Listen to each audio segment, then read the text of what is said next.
So you've been to Las Vegas 10 times. Maybe you've been here 20 times. But you've often been wondering, what is it like to actually live here? Where are the neighborhoods? What do people do there who actually live there? Well, that's some of what we're going to talk about right now. So come join me and let's get started.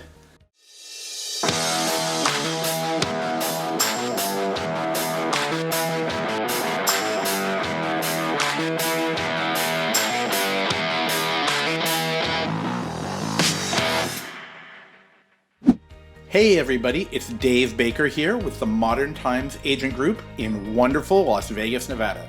Now, if this is your first time joining me on the channel and you want to know everything about what it's like to live in Las Vegas, to eat in Las Vegas, to sleep in Las Vegas, to work here, or of course to play here, then you're going to want to make sure to tap that little subscribe button and click the little bell so that you'll be notified every time I release a new exciting video all about living in Las Vegas and Henderson, Nevada. All right, let's get started. Now, if you're thinking about moving to Las Vegas or relocating to any of the surrounding neighborhoods like Henderson or Boulder City, Nevada, then make sure that you reach out to us. Send us a text message, send us a quick email, give us a call 24/7 because we've got your back when you are ready to move to Las Vegas. Now, I had been coming to Vegas all of my life because where I'm from, it was an easy drive. It was just a few hours. And I know for a lot of you, you've been here many, many times. You fly in, you drive in, and now that you're making the move, you're wondering what it's like. So I think it's really important to get a feel for the city from someone who's lived here. I've lived here for over 10 years now, and I really feel like a local. You know, I feel like part of the community. I know the areas. I know what I like. I know what I don't like. And that's what I want to share with you. I want to go over my pros and my cons so that you can get a feel for what it's like to actually live here and not just vacation here. But the cool part is that sometimes living here actually does feel like you're on vacation because, well, hold on. Let's go through the list. I'm going to tell you exactly why. Now, we can't talk about Las Vegas and the surrounding areas without obviously talking about a few of the key must-discuss features of the city, right? So let's start with number one. Number one for me is the entertainment. Now, entertainment has different meanings to a lot of people, obviously, right? In Vegas, what you have is a lot of unique entertainment, which is really great because although it might be created for tourists, you actually get to take advantage of it, right? You can go to all these different events and different shows and things like that that you just can't do anywhere else. So first, let's talk about the Strip entertainment, right? And I mean the world famous Las Vegas Strip. You have so many things going on the Strip, on Las Vegas Boulevard that, well, gosh, I mean, you're gonna have to do them all at some point, right? And when you live here, it's easier. So what do you have that you can do as a local? Well, first of all, let's cover the fact that you can actually do things on a weekday, right? A lot of people come in for the weekend, but there are advantages to living here, and that's that you can go to the Strip on a weekday if you want to. We have obviously some of the best shows in the world, okay? I've been to many other countries, I've been to many other states, and the entertainment scene here is off the chart, right? You've got famous things like the Blue Man Group, you've got tons of magicians, you've got Cirque du Soleil, you have Celine Dion, Elton John, all kinds of performers. You have new performers who come here with their residency, meaning that they play night after night. Some of your favorite bands have actually gone from doing concerts around the country and centralized right here in Vegas, which is awesome. And that's something I think when you live here, you do once in a while because you know that it'll be there and you can do it over time, right? You can enjoy it at your leisure. There'll be discount ticket nights and things like that. So that's one part of the entertainment scene, okay? Now, since we're discussing hotels and casinos where that stuff is held, let's not forget about the important local casinos. Now, when I say casino, I want to tell you that doesn't mean you have to go there to play, right? the casinos have amazing food, tons of shows, and really cool pools that you can actually go to and enjoy even if you're not staying there. I have a local one that I'm going to tell you about in another upcoming video. So there's a lot of off-strip entertainment that takes place at local casinos and at local venues that you can really take advantage of, because there is a whole scene of entertainment just for the locals, which I think is, once again, amazing. If you're moving here from a sleepy town, or you're moving here from somewhere where everything closes at 7, or there are no restaurants open on the weekend, or if you're moving here from Europe, for example, where restaurants actually close right after lunch, or you can never have a late lunch, well, you are in for a treat. Because things here are, I can't say they're all open 24 hours a day, but I can tell you there are an incredible amount of shows that you can see every day. There are concerts, there are piano bars, there are other things you can do, and there's tons of late night entertainment that you can enjoy just for being a local, because you have that advantage of being able to go on your schedule, when you're here. I think it's great, and I really appreciate it more and more each time I travel, because when I leave, I go somewhere and then I realize, oh, what? I can't eat dinner at 10 o'clock at night if I need to because I've been working a long day, or I just didn't have time to get together with some people, or I wanted to go out and do something. Every time somebody says to me, "Oh, Dave, it's Monday night, we can't go out," I'm shocked. That's not a problem we have in Vegas and Henderson and the other surrounding areas. It's just not like that. So I'm going to put that on our pros list. Okay, the pro of the entertainment scene, right? Now, since I did mention late night dining, I want to go into pro number 2. I'm going to put this in the pros column, okay? It is the food scene. Here's the deal. The food scene here is incredible, all right? I know that there are foodie cities around America and around the world. I'm going to lump Vegas in with some of the major foodie cities because of what comes here. Yeah, you've got New York and Montreal and Portland, Oregon, and the Bay Area. They have a lot of great restaurants, but what's amazing about Las Vegas is that a lot of those restaurants have actually come here. They might have brought them here for the tourists, and that's great because we get to enjoy them, right? I remember walking through a major hotel and I noticed that I saw restaurants from Portland, Oregon that had popped up in the hotel, and I had never seen those restaurants anywhere outside of that city. You've got your famous, again, on the strip type of restaurants that have come in from New York and from California. You've got top-notch names if you like that, should I call it upper echelon type of food. You've got Nobu, you've got Momofuku, you've got so many restaurants, Carmine's, you've got Rhodes from New York. You might never have even heard of some of these restaurants, and when you go there, you'll realize, oh my gosh, these are famous restaurants, and they're right here. Now, if you're wondering, does a local go to these restaurants all the time? No, of course not. They're nice, higher-end restaurants usually that are really good. The food is amazing. It's just like the buffets. Do locals ever go to buffets? I would say, yeah, we go. I have my favorite buffets. I've actually been thinking about doing an entire special just on dining at buffets because they're not what some people think. These are high quality buffets with amazing food. And I'm not just talking about all you can eat crab legs. But again, these are like things that are on the strip in the tourist area that you can participate in. But that doesn't mean that you as a local are going to go there. So as a local, you'll also benefit from what I guess I would call the local food scene, right? What does that entail? Well, you've got foods from many different cultures here. We have an incredible Asian food scene. I mean, across the board, right?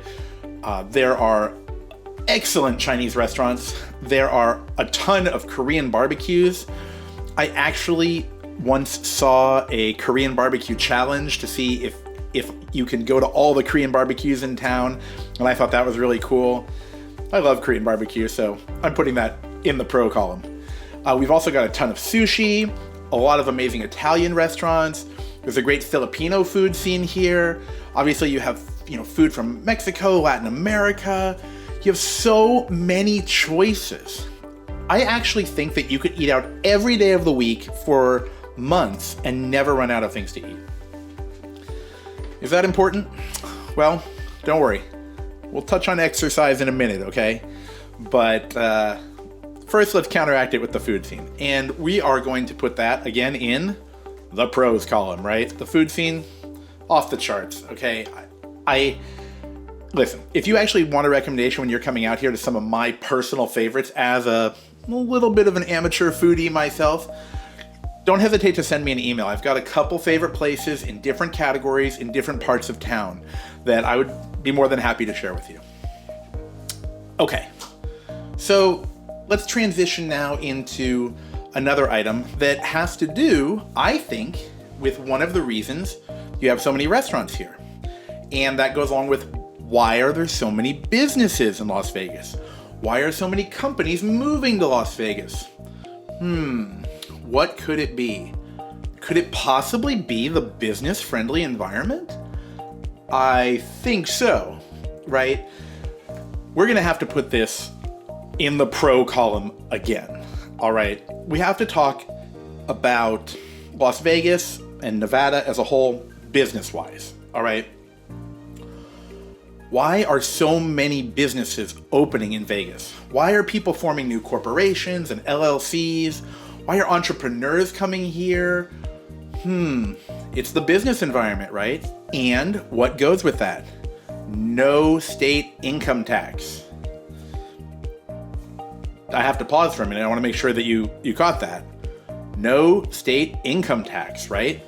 That is huge. There are only a few states in all of America that have no state income tax. And this is one of them. Now listen, whatever your income is or what you make, it makes a difference, right? If you're coming from a high tax state, let's say you're coming from, down in California, coming from up in Oregon, or you're coming from some of these East Coast states and moving out here, it's going to be a real treat for you. You can use that savings for so many things, right? You could use it to start your next business or start a side hustle. You can use it to pay off your house. You can use it just to save money. The savings you get, it's so valuable. It's amazing. And when you move here from a high tax state, like a lot of people are, I think that you'll really appreciate it. And it's something that I don't feel like a lot of people who were born and raised in Vegas or in Reno or in Henderson really talk about, because for them, they were born and raised with it. But again, if you're coming from a state where you're paying 6%, 7%, 9%, 14% income tax, wow, right? In fact, think about this. You might actually just be able to use the savings to make your mortgage payment. It feels like you're getting a great deal on your payments when you've got this savings, because your income, hopefully, stays the same or increases, but you pay less taxes. So that's more money in your pocket. And that in itself is just awesome. So that's going to lead me into our next topic. So since we discussed the business environment, let's talk about the next thing that really affects you, me, and everyone around. And that is, of course, the overall cost of living. So you've got your main factor, right, which is housing. And housing here is still available at quite a reasonable price. You can get a very nice house that is recently constructed, and it might include a pool, it might be in a gated community, it could be in a newly developed neighborhood, and there are some houses that are still very much available at quite competitive prices as compared to some of the neighboring states.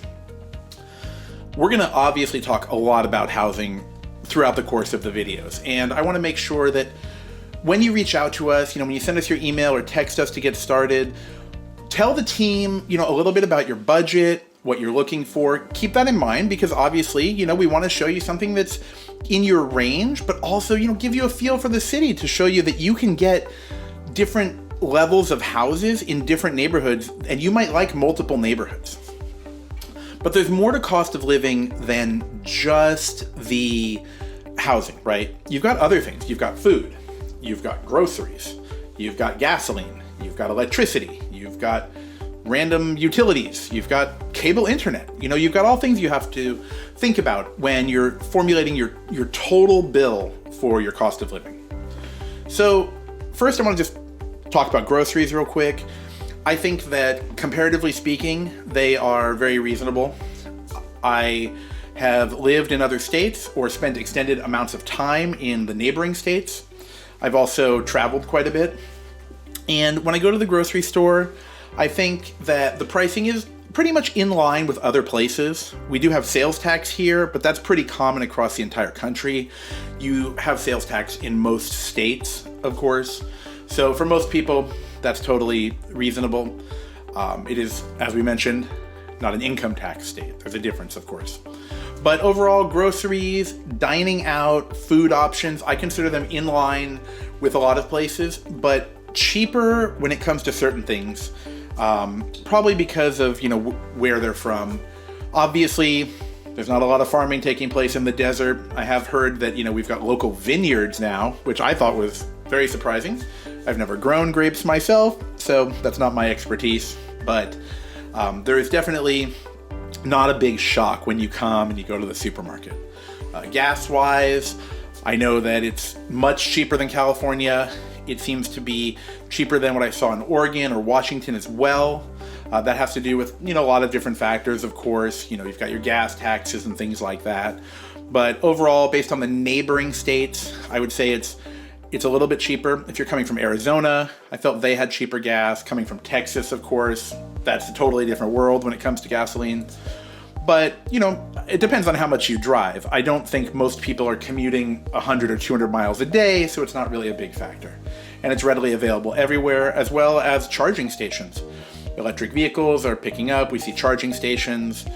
There's a lot of opportunity to charge your electric car or your hybrid if that's something you're driving. So that brings me to the next item, which is utilities. Okay, so what's the deal with utilities? The main utility that's an issue is probably going to be your electricity. And what's the deal with that? Well, you've got winter and you've got summer. So as you know, in the winter, it's generally colder. You might use gas for heating your home if you even need to heat it. I don't even feel very often that I turn on the heater. It's not that common for me.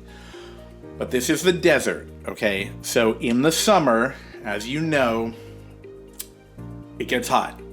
It doesn't get warm. It doesn't get a little bit toasty or shorts weather. No, it's hot, okay? It gets to 95, 99, 100, 105. Is it regularly significantly over 100 degrees? No, don't worry about that. It's not always over 100, but it's hot. And you need to turn your air conditioning on. So there's a good chance that you will need to run your air conditioning probably all day during the summer. So it's gonna be 3 months of a lot of air conditioning. Now you don't have to put your house on freezing. And if you go to work, you might think, oh, I'll just turn my air off when I go to work. But you can't really do that. And the reason is you need to keep your house at certain temperatures, which is something, we'll tell you about that. It's so that your house, your cabinets and your paint and such don't crack, right? If you had your windows closed all day and you had no air conditioning on and the sun was just bearing down on your house, well, think about it. It's just like your car, right? It gets so unbearably hot and you might not even be able to cool it down later. But more importantly, I'm worried about, potential damage you could cause to the interior of your house. Now, if you're buying a very, very modern new house, some of them have some great insulation features and other features to help reduce the cost of your electricity, which is wonderful. It just depends on what kind of house you buy. And again, if that's a priority for you, the green aspects, the solar, things like that, then make sure you let the team know when you send us an email or when you send us a text. This is some of the stuff that, we want to show you and tell you about. But I'm going to put the electricity in the cons column, okay? I put that as a negative because it is an increased price. I would say that my electric bill in the summer is going to be probably 3 times what it is in the winter. And that's just how it is. And depending on the size of your house, you're not going to have 1 air conditioner. You might not have 2. You might have 4. It just depends on how big a house you get, right? The bigger the house you buy, the more likely it is that you're going to have multiple air conditioners, which is good though, because you'll have zones that you can control. This is where having one of these modern, really cool, Wi-Fi systems is going to come in really handy. And a lot of homes come with those now. In fact, there was a point where the state or the county or something was actually giving those to people, which was great. So let's leave it with there. Electricity, put a little ding again, which came up too early, in the negative column. Okay, so that brings me to the final item I want to bring up, which is a big part of living in Las Vegas, and that is the weather. Okay. This can be a pro or a con, depending on your point of view, but I want to give it to you from my point of view so that you know what it's like when you really live here. All right. As I mentioned, in the summer, it's hot. It's a desert, okay? It's not a secret. Don't be surprised when you get here in June, July, and August if it's hot. And for me, who likes to go outside and I like to ride around on my e-scooter and I like to do things like that, I think that it's generally for me an indoor summer, except for the time I spend at the pool. And if you're the kind of person who wants a pool at your house, let us know, okay? Because there are a ton of houses with beautiful pools here. A pool can really make your house. And it's not some extremely expensive thing to have a pool. You know, it's very common here to have a pool.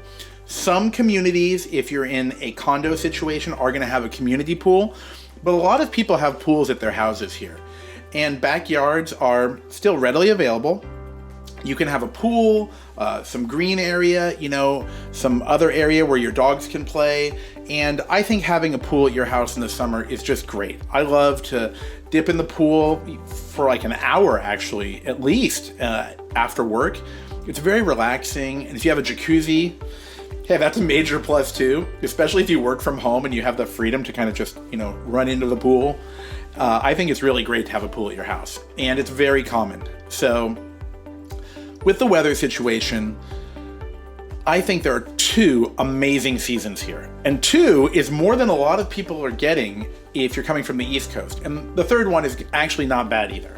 So for me, it's the spring and the fall. The springtime here is great. Okay, the weather is perfect, and it doesn't get hot until the end of the spring.